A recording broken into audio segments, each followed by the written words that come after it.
বাড়ির যে ছানাটা আজকে আর ওই রকম করে মানে কোপ্তার মতন করিনি, পিস করে কেটে নিয়েছি। আর এই সমস্ত সবজি, কুমড়ো আছে, আলু আছে, গাজর আর একটু চাল কুমড়ো দিয়ে আমি একটা সবজি বানাবো। তো প্রথমে আমি কুমড়োগুলোকে ভালো করে তেলের মধ্যে ভেজে নেবো। পরপর সব সবজিগুলোকেই আমি একটুখানি নেড়ে নিয়ে তারপরে হালকা করে ভাপিয়ে নেবো। ছানার পিসগুলো ভেজে নিলাম, ভেজে নিয়ে নিয়েছি। আর এইখানে আদা কাঁচা লঙ্কা বাটা, এর মধ্যে দুটোখানি রসুন দিয়েছি। আর এখানে এটা যেটা দেখছো এটা জিরে গুঁড়ো, ধনে গুঁড়ো, কাশ্মীরি লঙ্কার গুঁড়ো, একটু চিনি নিয়ে নিয়েছি, একটু নুন নিয়েছি, হলুদের গুঁড়ো। পুরো মশলাটাকে একসঙ্গে একটুখানি দেবো আমি। এবারে একটু সস দেবো, সস না, টমেটো কেচাপ। টমেটো কেচাপ একটু দিয়ে দেবো, দিয়ে পুরো মশলাটাকে আমি একদম মিক্স করে নেবো। করে নিয়ে সবজিগুলোকে জিরে ফোড়ন দিয়ে বসাচ্ছি।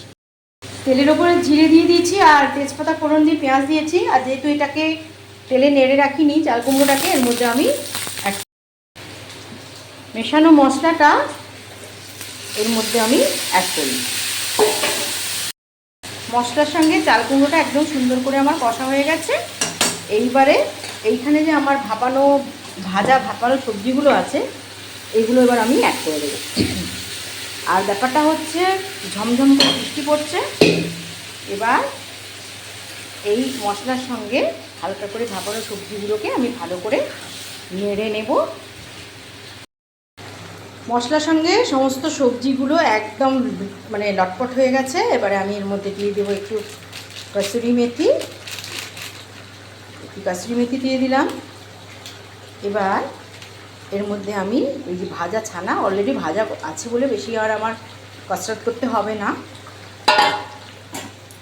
দিয়ে একটু এদিক এদিক করে দেবো যাতে ছানার মধ্যে একটু মশলাটা ঢুকে যায়। করে এটা আমি বন্ধ করে দেবো দিয়ে। আর বাড়ির ছানা দিয়ে তরকারিটা আমার রেডি।